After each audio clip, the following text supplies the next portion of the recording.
Olá, pessoal! Vamos à nossa sexta aula de Filosofia dos Direitos Humanos. O tema de hoje é Sistema Global e Sistemas Regionais de Proteção dos Direitos Humanos. Na aula passada, eu dei uma introdução para vocês sobre o sistema global, ou chamado Sistema Onusiano, ou seja, a ONU, a Organização das Nações Unidas, é hoje no mundo o órgão com a atribuição de vigiar, de defender se os países estão cumprindo os direitos humanos, tá? Todos os seus, não só os seus signatários, mas todos os países do mundo. Entretanto, ela tem jurisdição sobre os países signatários da ONU. A ONU, ela é um sistema geral, como diz, é o sistema onusiano. Entretanto, o sistema global, chamado onusiano, ele é dividido. Então, ele é dividido hoje, oficialmente, em 3 sistemas regionais. O sistema europeu, o sistema interamericano e o sistema africano. Então, oficialmente, nós temos esses 3. Há um trabalho aí buscando se organizar o sistema árabe, mas há uma grande dificuldade, porque os países árabes são muito fechados, são muito conservadores, em sua grande maioria são ditaduras, e o ditador ele não tem muito interesse em defender direitos humanos, não é mesmo? Então, oficialmente, nós temos esses 3. Estou falando do mundo árabe porque vocês vão encontrar aí na literatura já autores falando sobre essa composição, mas não há ainda oficialmente um sistema árabe de proteção dos direitos humanos, tá? Então, dentro do sistema global, o principal documento é a Declaração Universal, que a partir da próxima aula a gente vai começar a esmiuçar esses documentos, porque aí vocês já entenderam a estrutura toda. O Pacto Internacional sobre os Direitos Civis e Políticos, que é a primeira norma vinculada à declaração, que ela é norma cogente. Lembram? A declaração ela é uma mera declaração, ela não vincula os países. Não vincula em que sentido? Você descumprir, em tese, um dos termos, um dos 30 artigos da declaração, o país ou a pessoa ela não seria punida. Então, essa declaração ela tem efeito normativo por meio dos pactos e tratados. 2 que estão logo abaixo, que são os principais, pendurados no guarda-chuvinha da declaração, é o Pacto de Direitos Civis e Políticos e o Pacto sobre Direitos Econômicos, Sociais e Culturais. São os 2. Ambos são recepcionados pela Constituição do Brasil em status de emenda constitucional, portanto, tem o mesmo peso. Por isso que eu disse que aí eu passo a ter uma norma cogente, que pode ser punido quem descumprir tanto no Brasil, quanto também ser punido o país de forma internacional e também a pessoa que vier a descumprir. Quando a gente falar de cortes internacionais de justiça e também do Tribunal Penal Internacional, vocês vão entender um pouquinho melhor essa diferenciação, tá? Então, como eu disse para vocês, nós temos 3 sistemas. O mais antigo deles, por óbvio, é o sistema europeu, porque é justamente ali onde está sediada a ONU e tudo mais. Então, assim, o sistema europeu, ele é o mais antigo, ele foi criado aí logo depois da promulgação da Declaração Universal, que é de 48, e o Conselho da Europa foi criado em 49. Ele é o mais antigo e ele serviu de base para o interamericano, que é o nosso, e para o africano, tá certo? Então, o Conselho da Europa e os países europeus, então eles se unem e eles se organizam com o intuito de criar mecanismos de controle entre os Estados europeus e capazes de defender os direitos mínimos para a dignidade da pessoa humana. Eles se reúnem em 49 e em 51 eles elaboram, então, o documento, que é chamado aí a Convenção Europeia de Direitos Humanos e Liberdades Fundamentais, que é a CEDH. Então, a Convenção Europeia de Direitos Humanos é o principal documento. Lembram? Estou falando desde a primeira aula, a declaração é o documento mestre. As convenções é as que vão se tornar atos normativos dentro dos sistemas, e essas convenções elas são recepcionadas nas constituições federais destes estados-membros.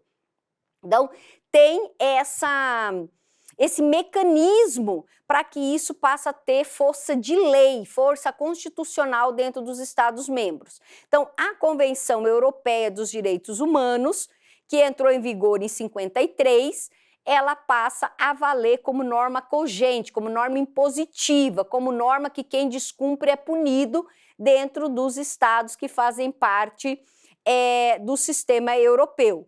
Temos o link aqui no slide para que vocês possam acessar.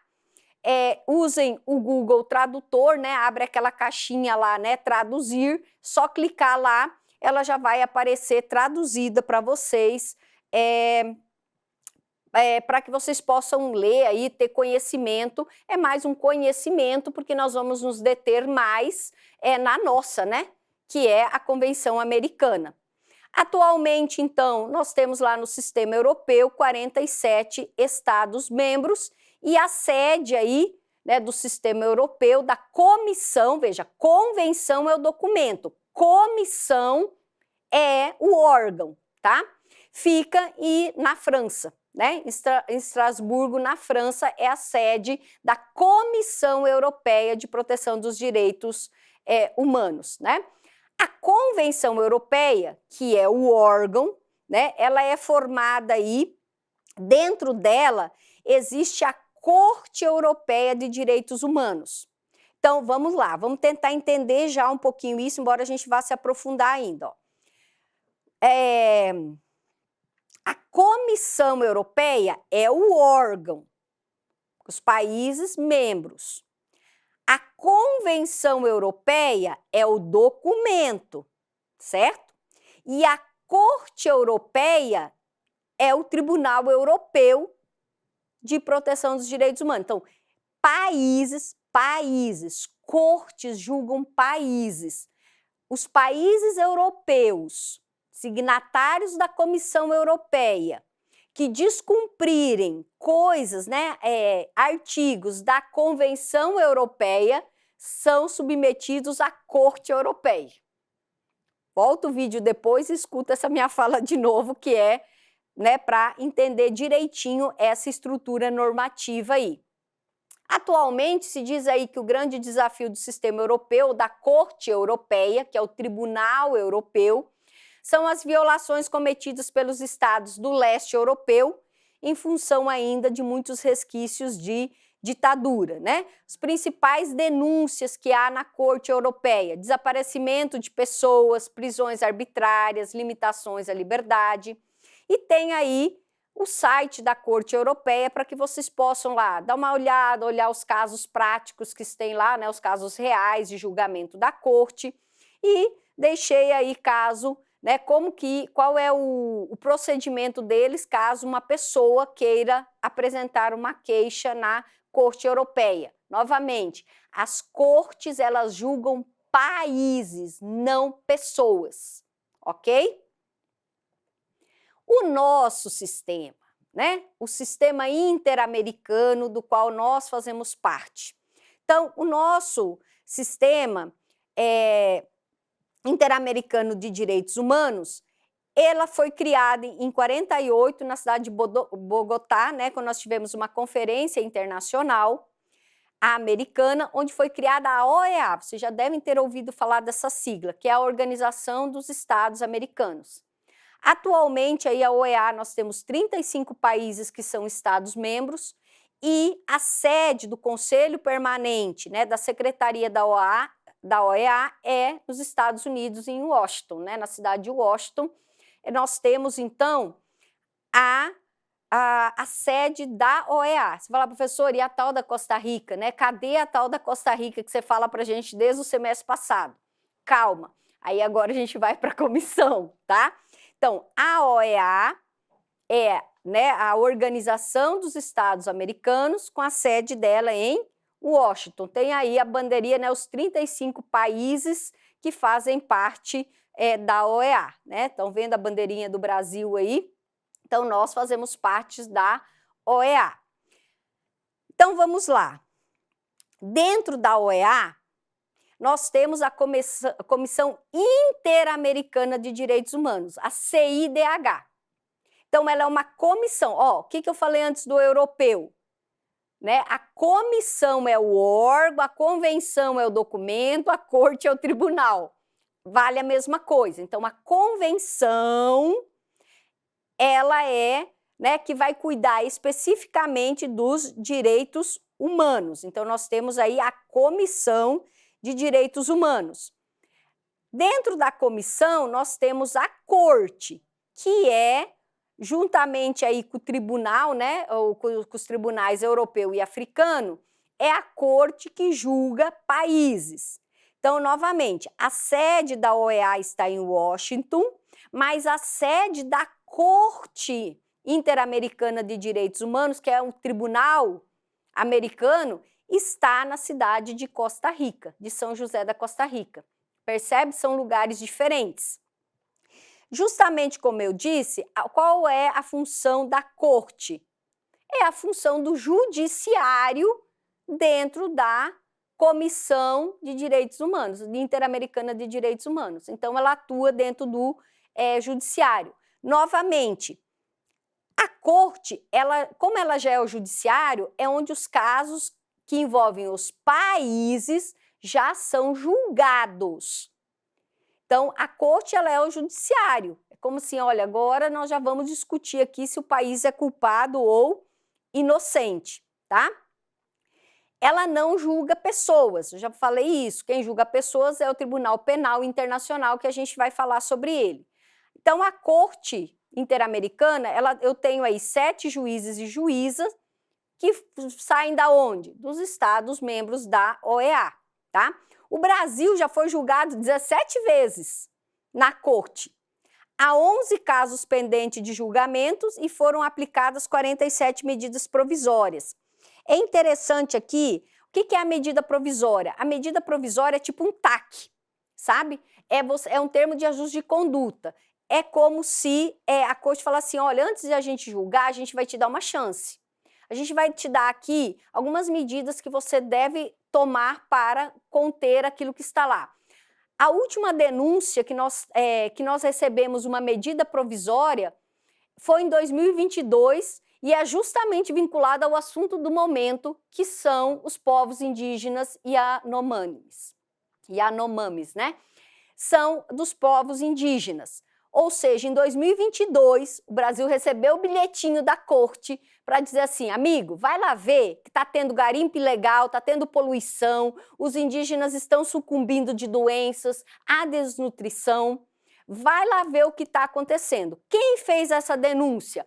Órgãos, né, institutos internacionais que atuam naquela região e nacionais, que foram lá e denunciaram o Brasil, o Estado brasileiro. O Brasil recebeu essa medida provisória, esse TAC, e agora tem que prestar esclarecimentos. Então, o assunto que está no momento agora aí na mídia, ele não é de agora. Tanto que ele já foi denunciado anteriormente e o Brasil já está. Possivelmente nós sejamos julgados na corte justamente por quê? Porque o Brasil não cumpriu as medidas que estavam estabelecidas, tanto que lá em 2022, tanto que agora em 2023 esse assunto aí tomou uma repercussão mundial, tá? O nosso principal documento é a Convenção Americana de Direitos Humanos, o que nós sempre chamamos de Pacto de São José da Costa Rica, tá? Temos aí, o pacto, ele é recepcionado, ele é de 69, mas ele só foi recepcionado como norma cogente em 92, já com a Constituição Cidadã. Olha o que eu venho falando para vocês. Países cujo sistema é ditatorial não têm interesse de seguir direitos humanos. Qual era o período político do Brasil de 69 até 85, gente? Ditadura militar. Por isso que o Brasil, mesmo sendo signatário da ONU, ele nunca tinha tido o interesse de trazer para o ordenamento jurídico brasileiro a Convenção Americana de Proteção aos Direitos Humanos. Ele não tinha interesse. Por quê? porque era na ditadura que as pessoas sumiam injustificadamente, que havia prisões arbitrárias, torturas, né? Então, para que eu vou querer ter algo que vai me prejudicar? Então, ditadores não querem nem ouvir falar, né? Eles têm alergia à palavra direitos humanos. Só com a Constituição Cidadã de 88, que em 92 o Brasil então vai e fala, ó, traz para cá. Nós vamos agora incorporar. Ela tem status de emenda constitucional, portanto, ela vale tanto quanto os artigos constitucionais, ou seja, ela está preconizada como direitos fundamentais. Vamos estudar ela também de forma mais detalhada, mas já está aí o site de acesso. Esse esqueminha aqui, rapidinho, é para que vocês entendam como funciona lá na corte. A gente vai até focar mais isso quando a gente falar de cortes de justiça e tribunal penal, a gente vai falar desde aí de um processo, como que ele ocorre, tá? E eu vou trazer esse esqueminha aqui de forma mais detalhada, que o meu tempo aqui, na verdade, já se esgotou. E para finalizar, o sistema africano. Ele é o mais recente e, por enquanto, é o mais frágil, tá? Ele ainda é um sistema que, digamos que ele está tentando se firmar enquanto sistema de proteção de direitos humanos e de ser aí respeitado no mundo. O documento mais importante deles é a Carta de Banjul, que é a Carta Africana de Direitos Humanos e dos Povos, tá? Você vê que ela é bem recente, a Carta Europeia de 51, entre vigor em 53, a Interamericana é de 69 e você vê que a africana é só de 81, então é muito recente ainda, né? Então ainda, quando se fala em sistema europeu, ele ainda vem tentando se firmar. Você vê que o Tribunal Africano, ele só, né, que é a corte, ela só é criada em 2004, então até é extremamente recente. A sede dele é na Tanzânia, né, a sede aí do Tribunal Africano, certo? Tribunal Europeu é na França, o Interamericano na Costa Rica e o africano na Tanzânia. Também tem o link aí da carta. Vejam as três, a europeia, a interamericana e a carta africana, vocês vão perceber que é quase assim, tipo estatuto do servidor, sabe? Um copiou do outro, ficou igual para todos os estados. Então, é essa a ideia aí. Gente, esses sistemas, como eles são regionais, eles vão integrar o sistema onusiano. Então, o europeu não é mais importante que o interamericano. O que muda é a jurisdição. Nós falamos muito de jurisdição no semestre passado, lembram? Então, é a mesma coisa. A Comissão Europeia, ela tem jurisdição aos países membros da Europa. A interamericana, aos 35 da OEA. A africana, dos países signatários da África. Então, ela tem jurisdição, uma não se mete na outra. Então, elas não são hierarquizadas. Assim como as gerações, elas são lineares e elas vão prestar conta para quem? Para o sistema global que está em cima, que é a ONU, né? Que é o sistema onusiano. Tá certo, pessoal? Mais uma aula concluída e a partir da próxima aula a gente então vai começar com foco nos documentos de forma mais específica, tá certo? Bom estudos para vocês, até a próxima aula.